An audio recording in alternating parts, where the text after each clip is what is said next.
thank you. It's an honor to have such an enthusiastic audience. Although last night we were at a party, and as we came out, all these photographers started taking photographs, and I thought, why are they? I'm just a very obscure writer. Why are they taking photographs? And then the TV host next to me grumpily got into her Mercedes. So I'm assuming that you're here to listen to Farhad principally.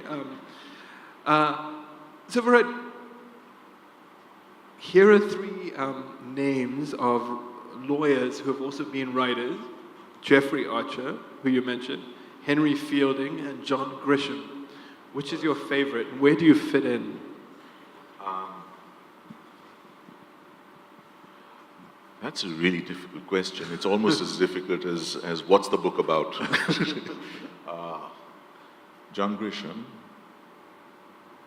I think the first and the third, really speaking, write about the law and about that kind of stuff. So, as a lawyer who doesn't write about the law, it's probably Henry Fielding. I mean, that's really presumptuous. No, that's one. Yeah. So I suppose basically I try to stay away from the legal field, though I have from time to time said that if I ever were to step out of this, it might be a lot of fun to write about it, not necessarily as the legal aspects, but about the people in it, who can be quite interesting, and could be several novels. But no, I tend to stay away from. Well, it's dangerous to write about lawyers because they have legal recourse. Yes, you have to be very careful. It's a bit of a dance. If you do write about lawyers, you have to make sure that if they do get antsy, you have your defenses in place. Yeah. But let me ask you. I mean, look, to some extent, it's a common question for many people who divide their lives. You work maybe as a young person in your 20s, you work half-time as a waiter and half-time as a composer, or half the time you work in a bookshop and half the time you work as a writer. And then when you get older, in your case, as a lawyer and a writer, it's always an interesting puzzle to think, on the one hand, how do you divide your life? And on the other hand, how does that choice of profession shape what you do as a writer and how you imagine things? And I wondered if you could talk just briefly about your life in a sense, as a lawyer, you're a legal writer, right? You're a legal analyst or thinker. How does that shape, or does that shape how you write as a novelist, or are you simply aware of an opposition between those two things? Not really, actually. As you mentioned to kick off this thing, there is a synergy between the law and writing. There have been a lot of lawyers who've written. I think it helps. It helps enormously. For example, it certainly teaches you about structure and discipline and the ability to ruthlessly edit things.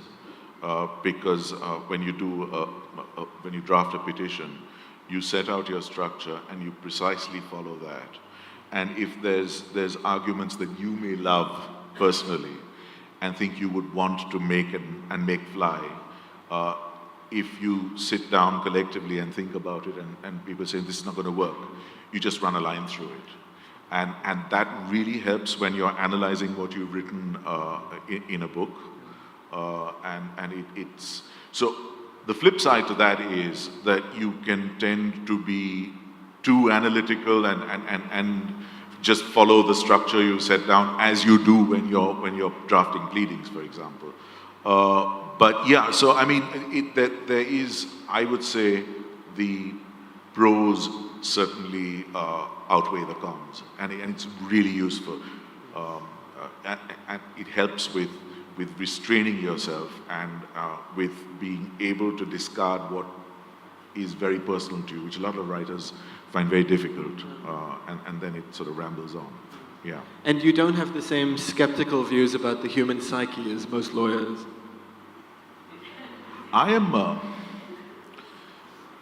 I actually don't think so. I think that I'm I'm essentially a believer that people are, at heart, everyone's a decent human being. Or at least a potential client. No, I'm just joking. That depends on the size of the bulge in their body. But you're not only a lawyer, you've also been a playwright, you've worked with film directors.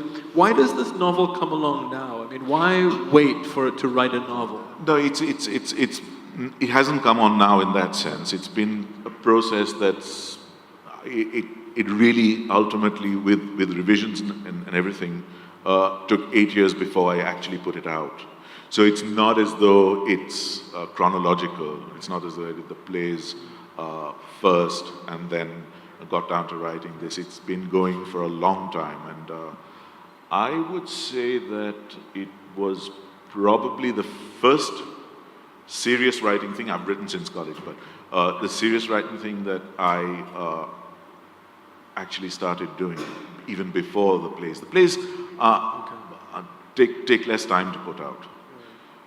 It's interesting because and the complexity of writing a novel. For example, on the 25th revision, I noticed, because the book goes back and forth, I noticed that he's talking about certain clay objects that she has molded at the bottom of the garden at a particular time. And on page 26, she had already broken them. And in terms of timing, they would have been broken when he's talking about them being there. So it's much more complex to work in. Plays are, in that sense, simpler structures in one sense. Can we talk about the title of this novel? God on Every Wing. Yeah, I hate titles. They're very difficult, aren't they? Well, what about you? I mean, I hate you've got titles some too. great titles. Yeah. But it takes me forever, and then finally at the end, it's generally some random person who suggests a title. But this is a good title. Why? Yeah, I mean, I just didn't have a title for 8.5 years, and then I was. It's actually not original. It comes from Blake, and to see a God on every wind, and I said that fits this woman. To see a God on every wind and just go with it, Right. and that's where the title came from. But I'm usually not good at titles, and I don't find them. I'd much rather someone else did. Well, it's like children. You don't need that many names because you don't end up with that many children in life. I mean, unless you're a politician Yeah. or Bollywood star or whatever it is. So you only need a few great titles. But let's talk about the book itself. It's a fictional biography of a very, very unusual Indian woman protagonist, right? Philomena. It is. I think that the idea of strong women is a bit of a trend in most of the work I do. I've noticed that, and strong women who do not stay within traditional molds and expectations. So yeah, I think that is certainly a bit of a recurring theme. Why? I don't know. I mean, it's just. I have absolutely no idea. It's probably my Parsi heritage. Or Parsi women are very strong. Are they? Yeah, and sort of, We'll try and stay away. so, But in most Indian fiction, the strength of women is represented by kind of maneuvers inside the household, right? But Philomena is utterly different to that. I mean, her strength is she has a kind of unusual sexuality and adventurousness and so forth. I can't really think of another Indian woman character who's like her. I'm not sure. Yeah, I mean, I'm not sure that it's something that's entirely alien. Certainly, in a certain strata of society where it's not unacceptable in terms of sexuality, etc. But Wait, isn't this the... I feel like I don't know India well enough, but didn't I read a newspaper report about somebody being prosecuted for kissing in public? Yeah, I mean it's really something that's happened to I mean on a broader basis to the world, and a fundamental intransigence that is creeping into society. Right.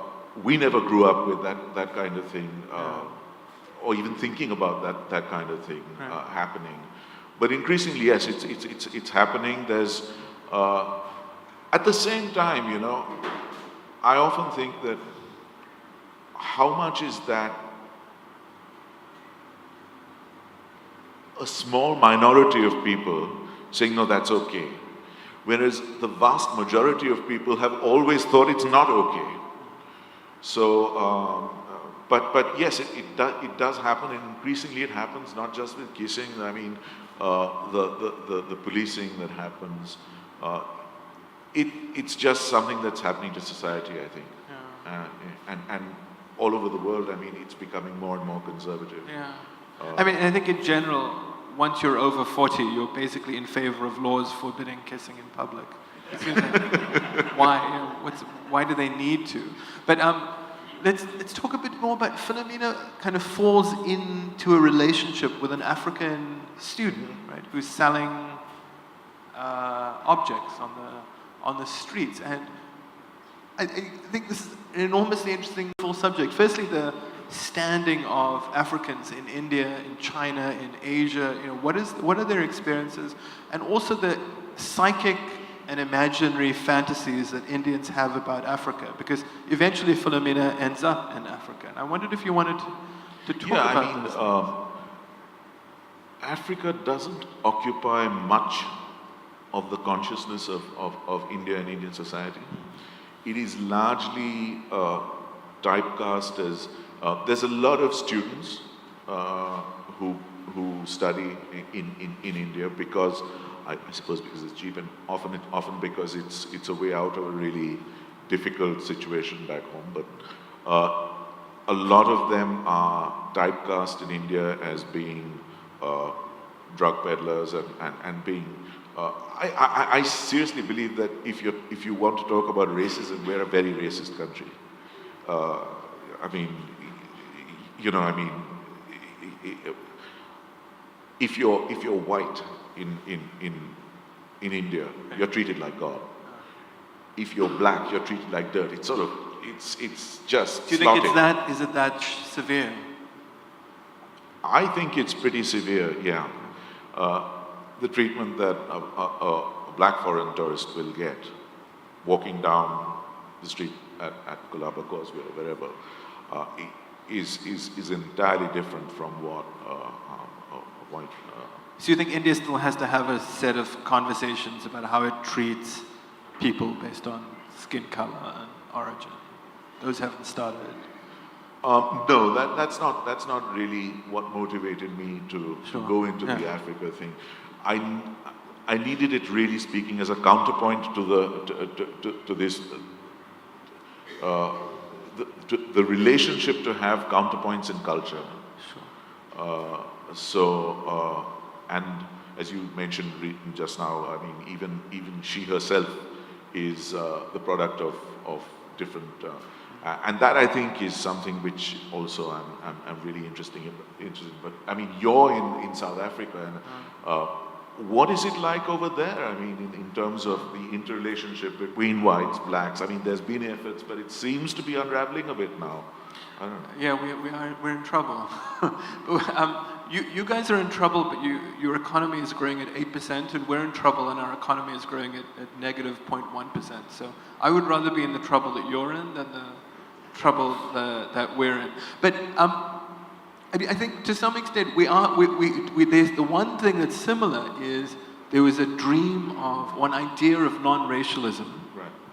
which lots of South Africans grew up with, in the sense that I grew up in a household with black people and white people, and you know there was something to hold on to in that cosmopolitanism, right, and a kind of hope. And that is dying. South Africans are much more isolated now inside networks. They've retreated a lot more, and there's a lot more kind of overt racial antagonism and stuff. And I think in some sense, I think Indians are going through the same realization that a certain kind of dynamic nationalism, energized by religion, other kinds of antagonisms, is much more powerful than a kind of an old-style liberalism, right? It makes that old-style liberalism seem old-fashioned. I mean, I think the Americans have understood this too. The problem with elections is you find out what people think, which you may not want to find. Yeah. I mean, what people think is, I think that we have a problem with a little too much anarchy with the guidance that people have, with what they should be thinking. If you look at what it was, say, 20 years ago, you had the newspapers, you had television. What it did was basically there were people who had done a lot of work and who had views. Yes, they had different views, but they were educated, and those views actually molded what people were, what was acceptable and what wasn't acceptable. And then you had this untrammeled internet media where you can be anonymous, you can say the most outrageous things, and what it did was that it unleashed, this huge amount of just rabid, unthought through thought, which seems to have gathered enough momentum to decide what countries are going to be led by, who countries are going to be led by, what was a Freudian slip. I agree entirely. South Africa is interesting from this point of view too, because, if you look at that man over there, right? Nelson Mandela's life was, and our history was characterized by all kinds of very interesting collaborations between whites, Indian South Africans, and Africans. Relationships of mentorship, friendship, which went through decades. And, Gandhi's original career was quite interesting in terms of his connections to obviously Lithuanian Jews around him in his circle, and also his non-relationship at first with Africans, which I think to some extent he tried to overcome right at the end. But it's a very interesting portrait of a certain kind of a certain kind of relationship to the British and Indians played out in South Africa. But I think that relationship between Indians and Africans became much deeper over the decades, in complicated ways. But it's a more interesting story than it would seem on the surface. But I would say in the last 2 or 3 years, with the internet, with, I don't know if you have Black Twitter here, you probably have Indian Twitter, but with the kind of internet battalions of Black Twitter and the borrowing of a lot of language from the United States about safe spaces and a certain, I think, simplified idea of multiculturalism. You've seen a kind of a radicalism amongst Black students, certainly, about non-racialism that I think is very ill thought out, and is very fierce, and will have all kinds of consequences in terms of triggering racial polarization. And I don't know if you have the same kind of forces at work here in your politics. Undoubtedly. There's a huge, and politics in universities is big business. Not maybe so much here, but certainly in the north. And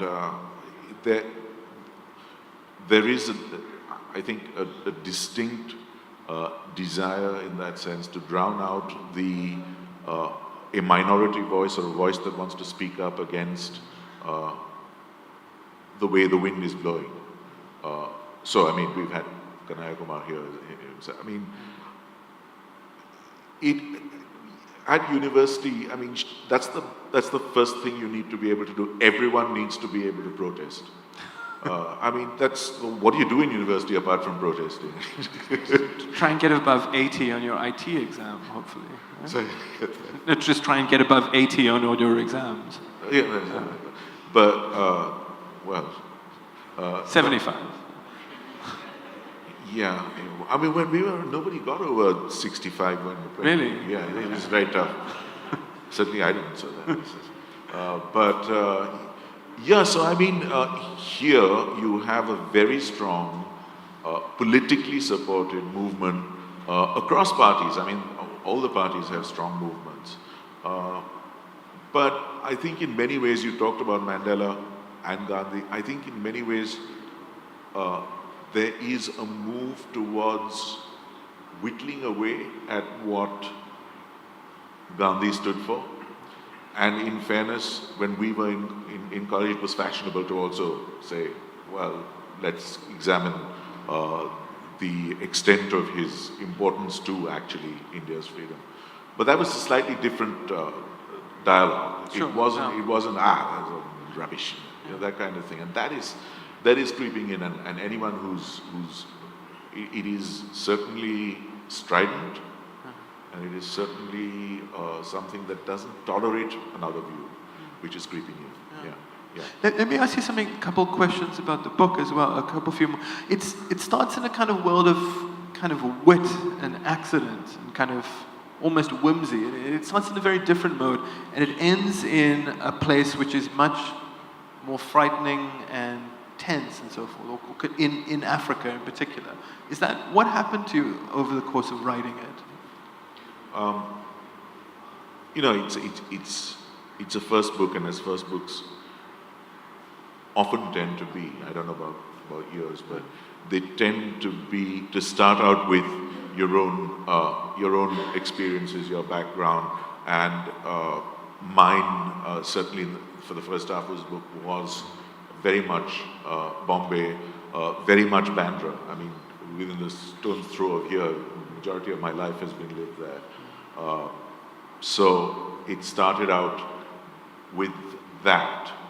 And then I at some stage said that I cannot stay only in this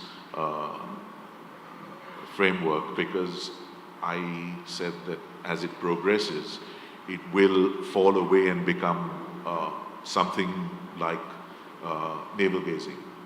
So I decided to just go the whole hog and go to a place I'd never been to before. And the revolt and the darker bit and the problems that they have was really it's a device to define the relationship, and the fact that, as one of them says, my regret is that we never loved each other at the same time. So it's really a counterpoint which provides the frisson in the relationship. I mean, the other writer who's been very interested in India and Africa is Naipaul, and in a couple of his novels, I mean, Magic Seeds, Half a Life, and obviously even earlier than that, Bend in the River. I wonder, where do you place yourself amongst the whole galaxy of Indian writers writing now and writing before? Who did you learn from? Who were you interested in most? Or who did you not learn from? I'm not going to place myself. It could be down there somewhere, but that's not the point. Certainly Rushdie, and there's a bit of a tribute in that sense to that whole mystical somewhere in there. But I think that I think it would be Marquez more than anyone that I unconsciously always try to write as you want to write. Sure. But and it starts with that kind of Garcia Marquez had that kind of drama in every sentence, and it starts with that kind of exciting sentence rhythm, right at the beginning. Yeah. I don't know what to call it. And then it goes off Rio. somewhere. Fizzled out completely. Or maybe you just rhythm. Yeah. You're allowed to change. Yeah, there's certainly two rhythms, I think. I mean, the two halves of rhythms in the book. But yes, I mean, the whole thing of going back home and the sweet, there is a nod to it there. Bend in the River, I mean, you can't really compare, because I mean, here, when you're talking about cultures, it is essentially only a device that you're using for the relationship. And that was a huge sweep of, yeah, I mean, we're not there yet. Yeah. I remember once borrowing some money from a member of my family and saying and they asked me, what are you going to do with it? And I said, well, I'm going to buy a novel. And they said, do you really need another novel? And so I wondered, you've written a novel. Do you really need to write another novel, or is one novel enough? No, I think I desperately need to write one, and I have started, but the problem that I face with that is it's just time in that sense, and that took me 8 years to write, mostly at night. I write late at night, and the intensity of the work as a lawyer always sort of goes up. So, and then to disconnect yourself from that. I'm not a great fan of this concept of writer's block and stuff like that. I mean, you just sit down and write, that's nonsense. But the point is, you need a chunk of time, say 3 hours, 4 hours, when there's nothing around you, and you don't have to keep looking at your phone to see whether something serious has happened. So, yeah, I mean, there's ideally, I'd just like to write full time. Ideally, I'd like to be a football writer, but that's not. What's a football writer? You mean just to write about just football? Write about football. Okay. Yeah, yeah. Is it really that interesting? The problem with football is the ball just drifts up and down. Do you know? That's very directionless. There's a fabulous book called The Football Factory. Okay. And there are a lot of books about football fans. Yeah. And they are fascinating people. No, They are, I mean, the complexity of them as characters, as hooligans.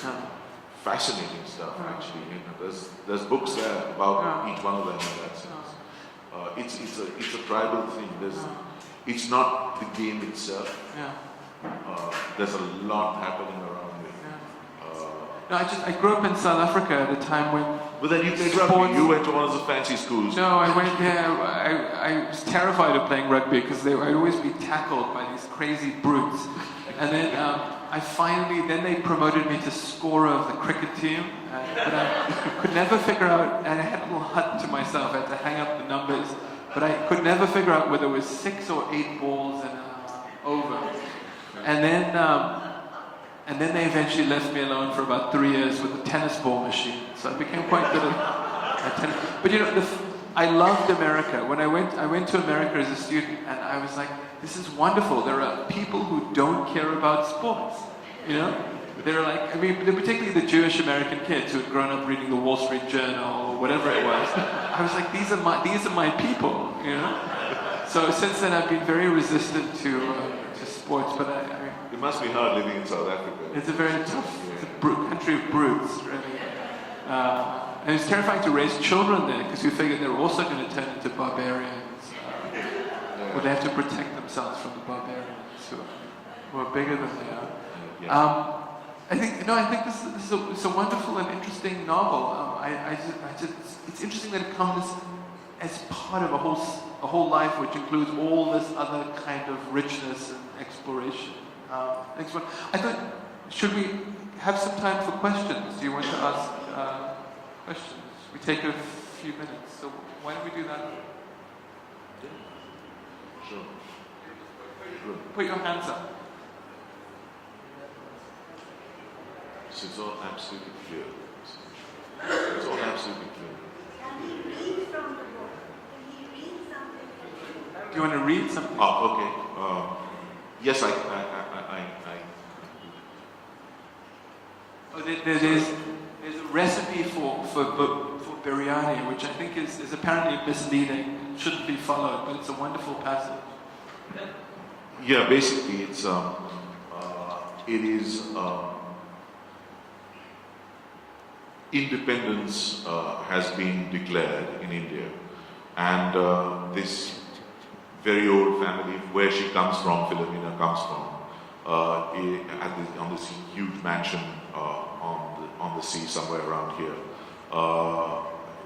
they decided to have an independence evening eve party. So they work out the menu, and the central beauty of the repast could only be Hamid Bhai's biryani. Responding with customary attentiveness to Temina's summons, Hamid Bhai rolled into the living room, his flushed face beaming.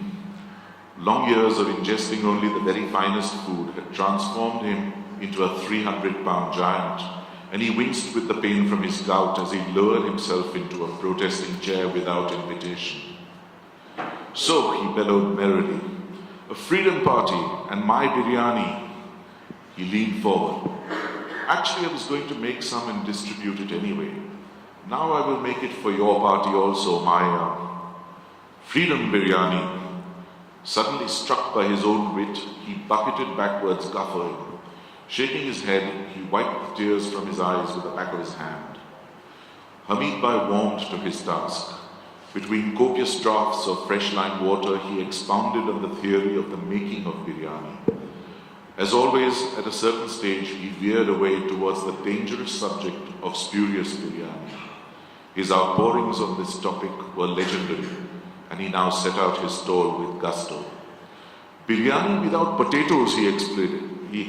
"Madam, I have had people ask me for biryani without potatoes, and little more masala, they say.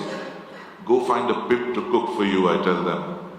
I ask you, how can the flavors of a biryani be put in perspective without the sweet, creamy kernel of the potato, fried golden in the finest ghee?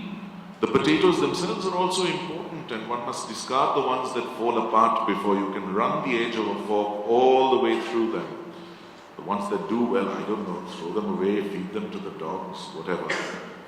And always remember, Malikan, that masala is a catalyst for flavor, not an end in itself. Used correctly, properly harmonized, its strength can be harnessed to make magic, but its nature is essentially evil and all-smothering. Once it grabs you, it can be like this," said Hamid Bhai, pointing at a cigarette he had been holding up and waving dramatically as he talked. "Masala destroys the taste buds, corrodes the sensibilities. How are you going to taste the rice, my long-grained basmati beauty? And is the saffron only a color or what? And the goat slaughtered on the precise day, its meat taken only from the inside of the thighs and the marrow bones only from its foreshanks. Did it die in vain? To be brutalized by some son of a whore who wants to hide his uselessness under a fistful of chilies?" Lost in the horror of it, he fell silent. "What is this great British justice, huh?" he burst out suddenly. "All sorts of petty fools they have punished, and criminals like these, who should have been the first to be strapped to the cannons at Rampart Row and blown to bits, are still nourishing their rotten souls with the money of Philistines." Hamid Bhai seemed dangerously close to total apoplexy, and it took several minutes for his vast machinery to revert to something approaching normal. Finally becalmed, a wide smile slowly spread across his face. "Now let us banish these insects from our minds. A free India shall have a biryani fit for the gods. And when we are free, there will only be little Hamid Bhai in the whole country who knows how to make biryani. That madman Ghias in Lahore will be living abroad. He'll become a foreigner." Hamid Bhai chuckled to himself at the thought. "As for that Kashmiri stripling, he's a mere upstart. I'm told he washes the rice in lemon milk." Hamid Bhai pondered this for a minute, then snorted derisively. "Sour touches may waft around the preparation, perhaps from a drop or two of fresh lime at the meal itself, but you cannot build sour flavors into the mixture." "Why not?" asked Hilla, who had been listening from the door. Hamid Bhai turned slowly in her direction, his eyes flashing. "Because I say so." An awkward silence ensued. Then Hamid Bhai's eyes twinkled and he began to laugh mightily, shaking the room. Suddenly, mid-motion, he stopped. The cardamom, he said to his handkerchief with deadly seriousness. The cardamom is too young yet. Sorry, he said, looking up apologetically. Every morning, I do the round of my stores, visiting my little ones, checking their progress, focusing and encouraging the slow ones, scolding the forward ones, discarding the tired ones, that sort of thing. This morning I noticed that the most mature of my 5 cardamom batches was stubbornly refusing to peak. Ya Allah! Hamid by side, mopping his face even more furiously. He jumped up with surprising agility. Don't worry, I still have a few days to sort this little problem out, he said, steaming towards the door on the wings of an ideal under siege. As he rolled out, he called over his shoulders, freedom will not wait, not even for my biryani. And then a short bit on the evening itself, the great day. It was only when Mrs. Baxter and Darlington departed to ready themselves for the evening, and Philomena and Lancelot were packed off to be cleaned and dressed, that peace was restored into the house, and Edson sat down quietly on the veranda to watch India's last British sun slip gently into the same sea over which it had arrived so many years ago. On that special evening, there were many memorable things. Temina had nervously awaited the arrival of the great freedom biryani, which was delivered at the very last moment, only just before the kid roast had been served. It was brought up with much fanfare, and Carstairs of the Mint, who had had much too much to drink anyway, pretended to swoon in ecstasy after his first mouthful. Other than that, there was no humbug chorus of appreciation so prevalent in the polite classes of society. Only a stunned silence, the quiet awe that went with humility and disbelief at the levels of perfection a man could actually achieve. Into this sublime moment came Hilda. She leaned over Temina, placed an envelope on the table. This came with the biryani, she said. Go on, said Carstairs. The least we can do is see what the maestro has to say. He can wait, said Temina. But the congregation was in agreement with Carstairs. Perhaps it had something to do with the correct approach to eating the biryani, and that could not wait. Temina hesitated and opened the letter. Respected Temina Begum, herewith the biryani, my freedom biryani. I hope it is passable. I have tried as hard as I can, but perhaps it carries in it a drop or two of the juices of sorrow. This is my home. I am not from Baluch or the Sindh or Persia. I am from Bombay and Bombay alone. But I have had visits from strangers who think otherwise. I have been informed that my home is elsewhere, in a place I do not know, and cannot begin to love as home.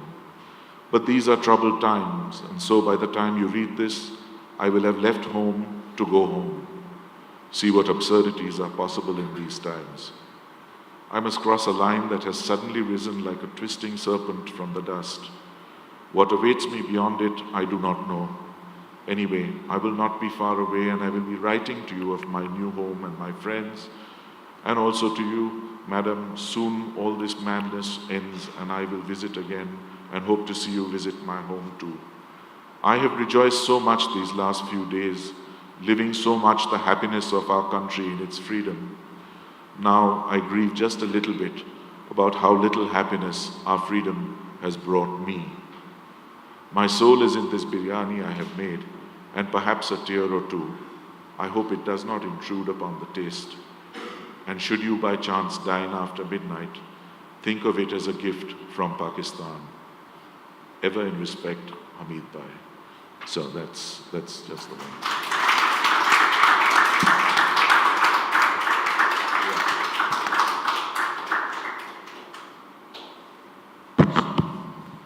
Should we take more questions? Yeah, absolutely. Are you married? Do you have kids? Sorry? I was kidding. So, among this audience are Farhad's oldest friends. And it's spectacular. It's not a question actually, it's a comment. That we've grown up in the same Bombay as Farhad. And to hear his perspective on a city that we know so well is outstanding, because we know the Bombay he knows, but so much of what I heard just now was a Bombay and a world I didn't know at all.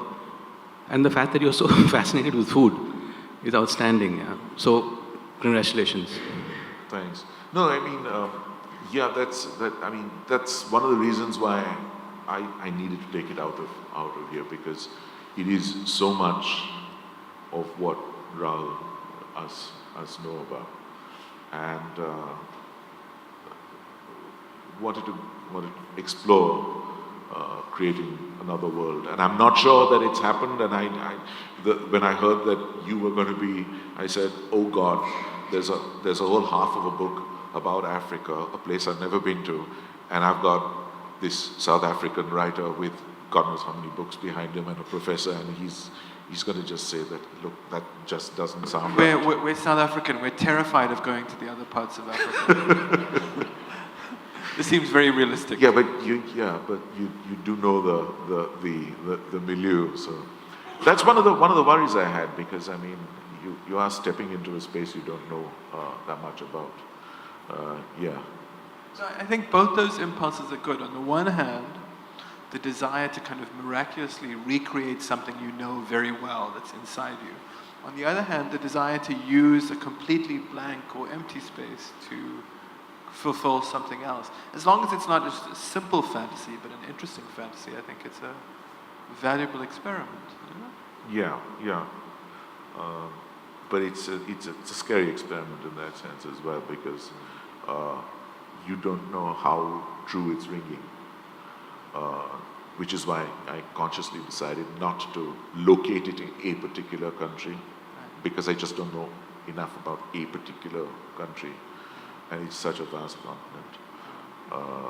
So yeah, I mean, generally Ghana is useful because there are very few Ghanaians, and there's not much Ghanaian literature. So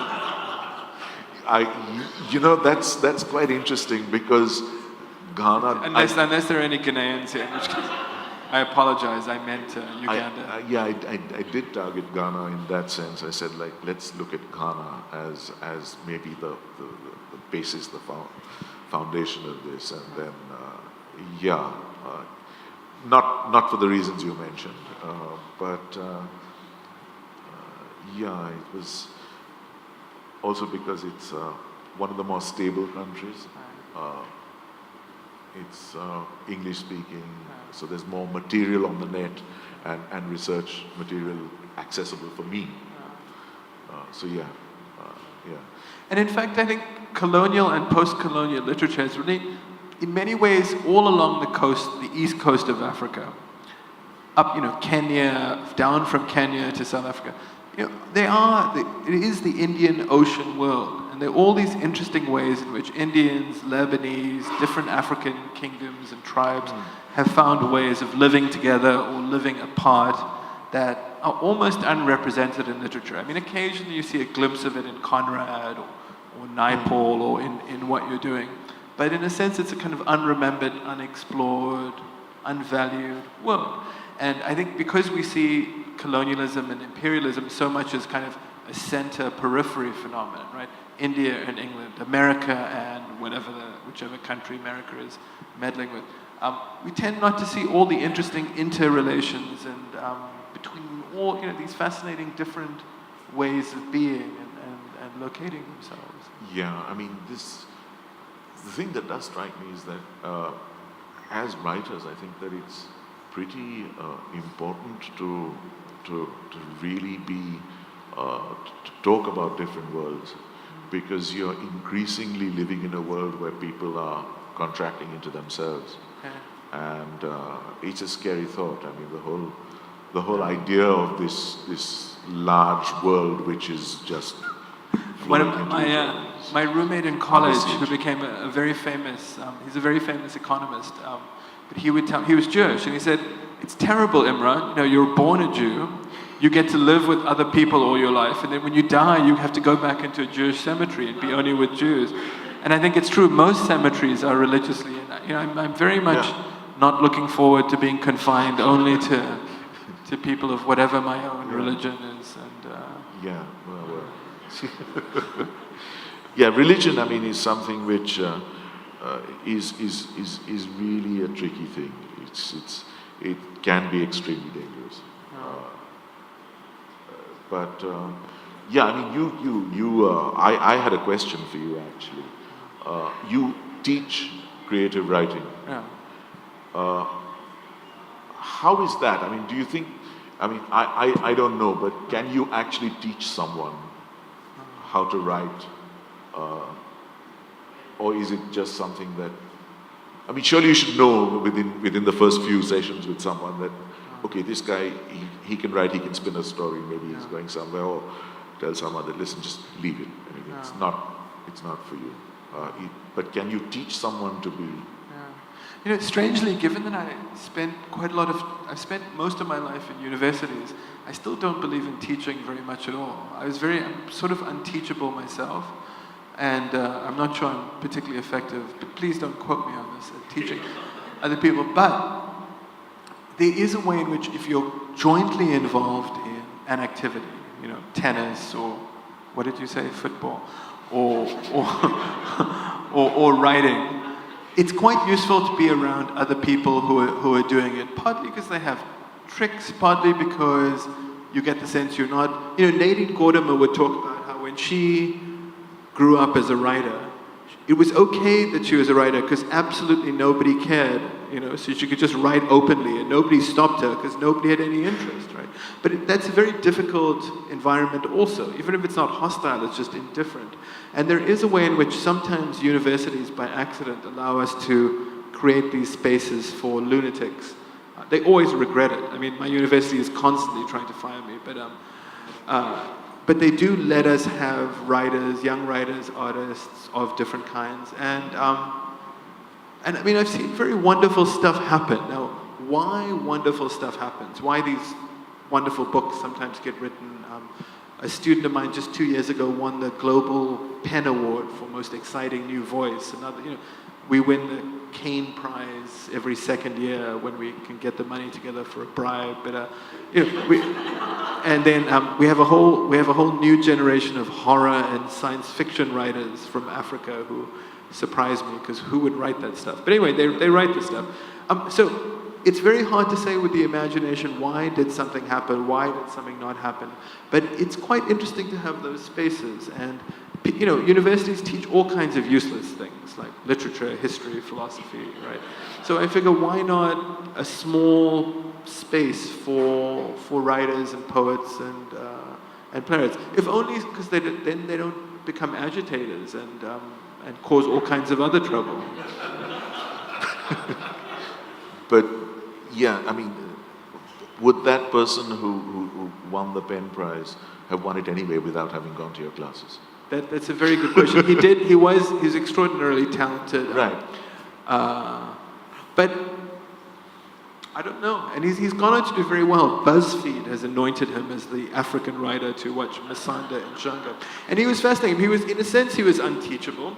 So he would kind of disappear for 6 months at a time. And I'd find some money so that he could kind of go back to his village, I guess, and hang out. And then he would reappear, and then he would disappear and reappear. And eventually he created a kind of an amazing book that BuzzFeed loved. I never, you know, so. And you know, some writers are like that. Some writers are more like lawyers or accountants, you know, where they work every morning and stuff. Yeah. I think imaginative people, just like lawyers, you know, they're various, and I think it's quite nice to tolerate that kind of variety in people around you. And we have people who are 20, we have people who are 60, you know, so there's a kind of joy in it that I like. I'm not saying I do anything good for them, but the damage is limited. Do they all want to write fiction, or are there some who just want to hone their skills for writing, say, non-fiction? Or some people are doing very interesting work in non-fiction, very imaginative. The students. Yeah. Right. In fact, I had a student who constantly put her life in danger by going into the most dangerous parts of Cape Town, and so I took out a small life insurance policy on her for my benefit. But they do amazing, intrepid things. The youth. When you stop them kissing, they go out and do amazing work. So it's actually, I mean, I have to say, it is a joy. At my university, the faculty are in terrible state. Politics and so forth are a disaster, but we have incredible students, incredible young writers, and Right. it is a pleasure and a kind of honor to work with them. Do you learn from them? I copy them all the time, but I don't tell them. But I figure it's vice versa. Writers copy each other all the time, right? I mean, you can't get caught, but no, I mean, people come up with incredible stories, or you get to ask them about their lives, or whatever it is. Right. Yeah. The world is full of stuff to borrow. Yeah. Well. Are we overrunning? Oh, sure. yeah. Sure. Yeah, just coming back to the book, just wanted to ask, what was the genesis for God on Every Wind in terms of an idea? I mean, what was it that, I mean, there must have been something that said, I will write a book about this. Was there something in particular that prompted you to write this book? Or was it, you just started writing and this is the story that developed? You know, you don't believe that I'm more organized than I actually am, because you sit down with the bones of an idea and it goes into its own bylanes. Yes, you know basically the structure of what you want to write about. And as I said, I mean, usually in a first book it does start off, because that's your rock, your bedrock. Start off with your own experiences. And then there's the story which you have to develop. The genesis, I don't know, desire to write. I mean, it's this, and then it just develops as you go along. So it was quite late that I said that I had enough of Bombay and Bandra, and let me take myself out of my comfort zone. You know, yeah. I don't know about you. Do you sort of always know when you start out that this is where this idea came from? Well, thank you so much for coming, and thank you for Thank you for being here.